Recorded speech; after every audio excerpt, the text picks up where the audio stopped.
In a village called Sundar Valley, there lived a wealthy landlord named Raghav Varma. He already owned hundreds of acres of fertile land, yet his heart was never satisfied. Whenever he looked at a field, green or dry, small or vast, he imagined it belonging to him. His closest assistant, Mohan, often calculated their holdings and once said, "Sir, we already own 700 acres." Raghav frowned. 700 is not enough. I want 1,000. We must buy at least 300 more. But that will cost money, Mohan replied carefully. Raghav smirked.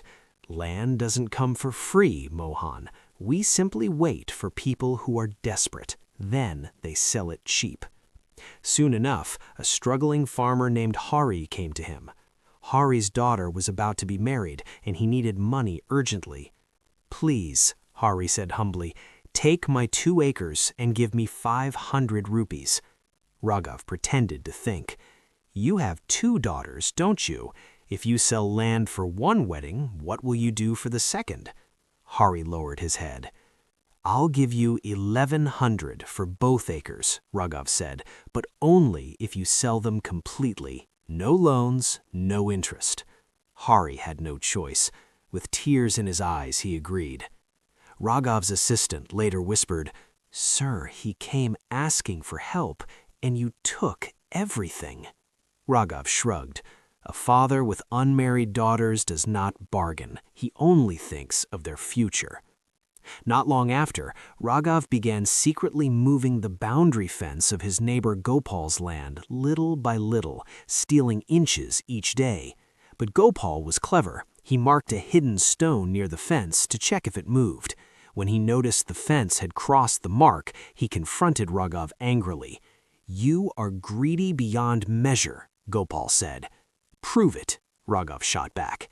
They argued loudly, and the entire village began whispering about Raghav's dishonesty.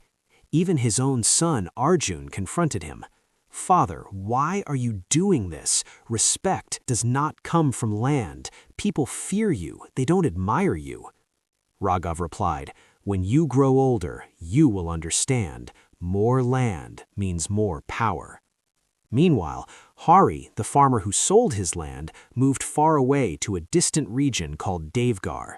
There, land was cheap but fertile. He used the remaining money wisely and slowly rebuilt his life. Word reached Raghav that Hari had bought 10 acres and was prospering. Raghav was furious. 10 acres? How? It is far away, Mohan explained, nearly 100 miles from here. The tribal chief there allows outsiders to buy land, but they have unusual rules. Raghav's greed flared again. He packed gifts and traveled to Devgar.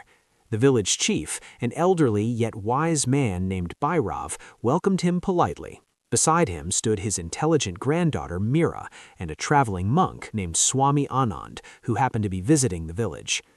I want to buy as much land as possible, Raghav declared confidently. Bhairav smiled mysteriously. Very well. For a small amount of money, you may have all the land you can walk around in one day. Raghav's eyes sparkled. What do you mean? At sunrise, you will start from our temple. Walk as far as you wish, marking your path. You must return to the starting point before sunset. All the land inside your path will be yours, but if you fail to return before sunset, you get nothing. Swami Anand quietly added, Remember, greed shortens the breath. Raghav laughed. I will return easily. At sunrise, he began walking quickly, then running.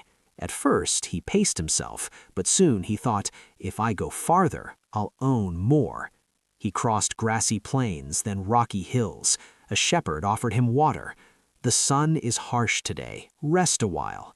If I stop, I lose land. He pushed on. By afternoon, exhaustion gripped him.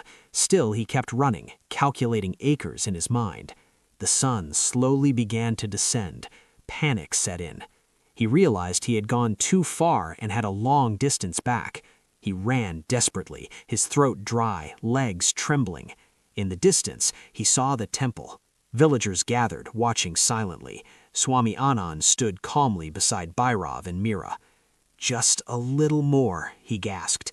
But before he could reach the starting point, his body collapsed.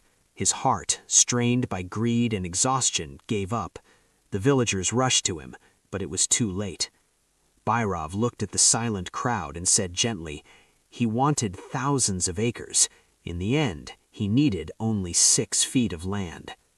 Raghav's family was informed. They buried him there, in Devgar, in a grave just 6 feet long.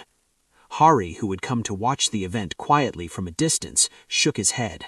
If only he had learned earlier that enough is enough. Swami Anand turned to the villagers and said, "Wealth is useful, but greed is a fire. If you feed it, it burns you first." And so the story of Raghav Varma became a lesson told in Sundar Valley and Devgar for generations, a reminder that the earth can never satisfy a heart that refuses to be content.